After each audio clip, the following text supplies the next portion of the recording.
नमस्कार, चार का चक्रव्यूह में आपका स्वागत है। मैं हूं आपके साथ सबा शाहिद शेख। नेता हो या अपराधी, आतंकी हो या जिहादी, कौन किसके चक्रव्यूह में फंसा, इस शो में आपको विस्तार से बताएंगे। चक्रव्यूह में आज सबसे पहले बात सीएम योगी के चक्रकाल में फंसे अखिलेश यादव की करेंगे, जिन्होंने भावनाओं में बहकर अपने होनहार नेता इरफान सोलंकी के बारे में एक ऐसी बात कह दी जिसने सबको सोच में डाल दिया।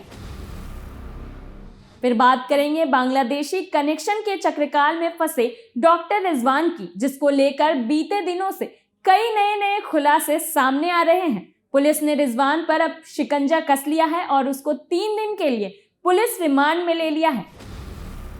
चक्रव्यूह की तीसरी खबर में बात करेंगे वैसे पाकिस्तानी कट्टरवादी सोच वाले मुसलमानों की, जो कि सरकार के चक्रकाल में फंसते नजर आ रहे हैं। एनआईए का बड़ा खुलासा सामने आया है। आतंकी संगठन ने किया था ब्रेन वॉश, कन्हैया लाल का हत्यारा गया था पाकिस्तान।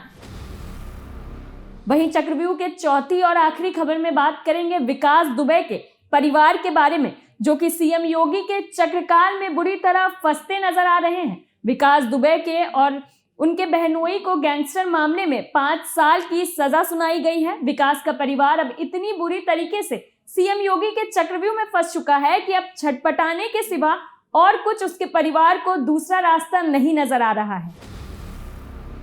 चलिए शुरुआत करते हैं चक्रव्यूह की और सबसे पहले बात करेंगे सीएम योगी के चक्रव्यूह में फंसे अखिलेश यादव की। दरअसल उनके होनहार नेता इरफान सोलंकी का बांग्लादेशी कनेक्शन सामने आया है, लेकिन इसके बाद भी अखिलेश यादव हैं कि अपने नेता की गलतियों पर पर्दा डालने में लगे हुए हैं। हाल ही में अखिलेश यादव इरफान से मिलने जेल पहुंचे थे, जिसके बाद इरफान सोलंकी को महाराजगंज जेल में शिफ्ट कर दिया गया।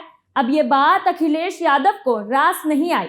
हालांकि एक वक्त पर आजम खान उनके खास नेता माने जाते थे, लेकिन वक्त और जरूरत के साथ हालात बदल जाते हैं। आजम खान के लिए तो उन्होंने कोई आवाज नहीं उठाई थी, लेकिन अब जब बात उनके मन पसंदीदा नेता इरफान सोलंकी की आई है तो वो मैदान पर कूद पड़े हैं। और तो और उन्होंने डंके की चोट पर सबके सामने सरकार को चुनौती देते हुए कह डाला कि सरकार जेल बदलेगी, हम हर जेल में जाएंगे, अन्याय ज्यादा दिन चलने वाला नहीं है। समाजवादियों जेल भरो आंदोलन का ऐलान कर दिया है। हमारे विधायक को कानपुर से महाराजगंज जेल कर दिया।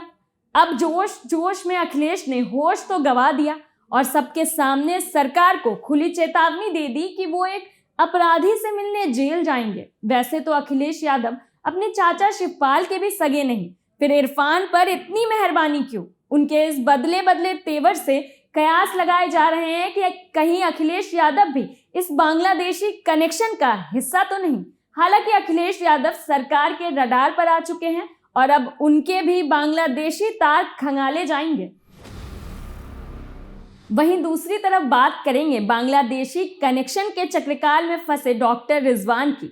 अब बांग्लादेशी एजेंट कहें या बांग्लादेशी जासूस या फिर अखिलेश के चहेते नेता के राजदार, पुलिस को बांग्लादेशी जासूस डॉक्टर रिजवान की 3 दिन की रिमांड मिल गई है और योगी की पुलिस के लिए 3 दिन की रिमांड काफी होगी इस जासूस से सच बाहर निकलवाने के लिए।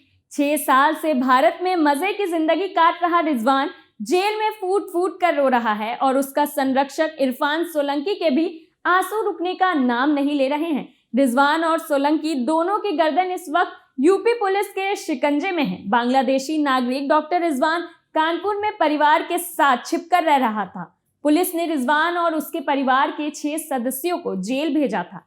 रिजवान 3 दिन की पुलिस रिमांड पर है। वहीं बांग्लादेशी नागरिक से IBATS पुलिस समेत कई जांच एजेंसियां पूछताछ करेगी। रिजवान जांच एजेंसियां उसके पाकिस्तान कनेक्शन, हवाला कारोबार, बैंक खातों में रुपयों की बारिश और बांग्लादेशी नशीली दवाइयों और विधायक इरफान सोलंकी से संबंधों के बारे में पूछताछ करेगी। पुलिस ने सवालों की लंबी लिस्ट तैयार की है। बांग्लादेश में रहने वाला रिजवान कई साल पहले कानपुर आया था। उसने कानपुर में हिना नाम की एक महिला से शादी कर ली थी। रिजवान बांग्लादेश, पाकिस्तान, मलेशिया, नेपाल समेत कई देशों की यात्रा कर चुका है।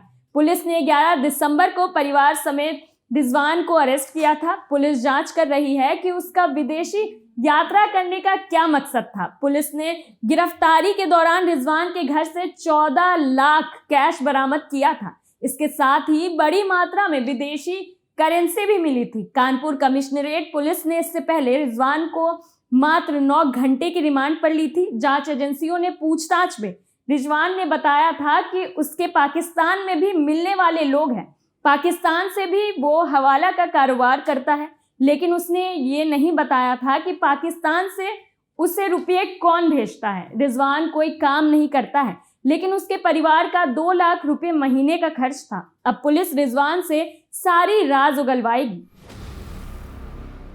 तो चलिए अब बात करते हैं वैसे पाकिस्तानी कट्टरवादी सोच वाले मुसलमानों की, जो कि सरकार के चक्रकाल में फंसते नजर आ रहे हैं। 28 जून का वो दिन हर दिन की तरह ही आम दिन था, सब कुछ सही चल रहा था, लेकिन अचानक ही एक ऐसी घटना घटी जिसने पूरे देश को झकझोर कर रख दिया। एक आम सा नागरिक जो पेशे से एक टेलर था, हिंदू था और बदकिस्मती से उसने नुपुर शर्मा के समर्थन में फेसबुक पर एक पोस्ट कर दिया था। उसके बाद कुछ लोगों ने मिलकर कन्हैया लाल को चाकू से गोद कर मार डाला। वो तब तक वार करते रहे जब तक कन्हैया लाल की सांसें उससे रुखसत नहीं हो गई। जिस गली में कन्हैया लाल की हत्या की गई थी वो गली आज तक भी गुलजार नहीं हो पाई है। आज भी उस गली के लोग दहशत के साये में जीते हैं। आज भी वहां एक अजीब सा डर है लोगों के मन में।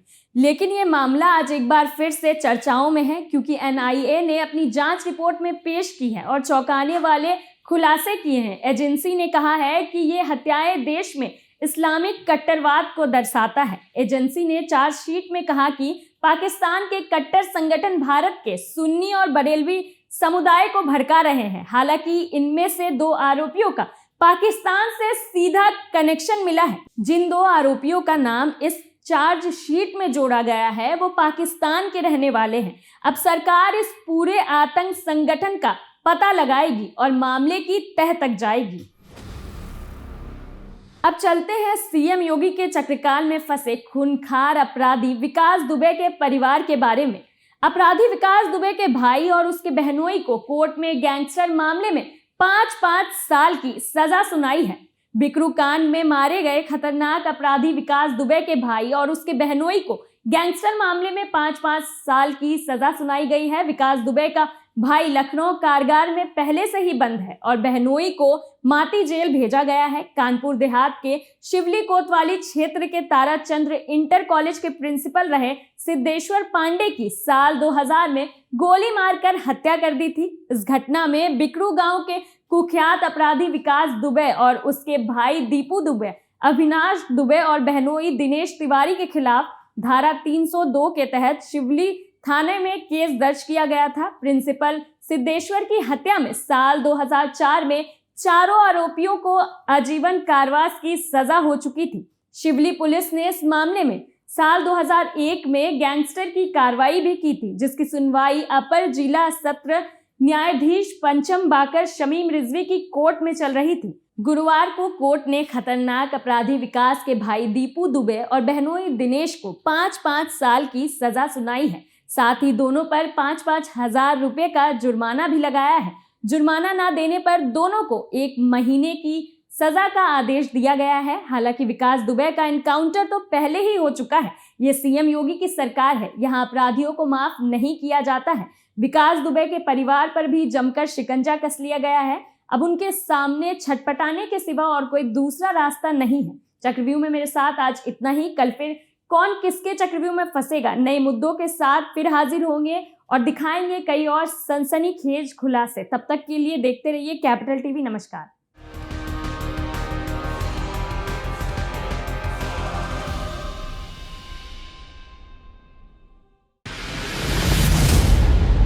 मैं राजनीति करता नहीं, पर राजनीति को बहुत गहरे तक समझता हूं। मैं लोगों के बीच रहता हूं, लोगों के मन को अच्छे से जानता हूं।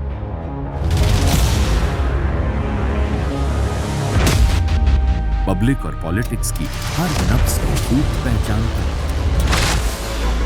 संघर्ष की सियासत से सत्ता के सिंहासन तक मैं हर खबर से खरा सच निकालता हूं। ना कोई दौड़, ना कोई race. Capital TV, Uttar Pradesh.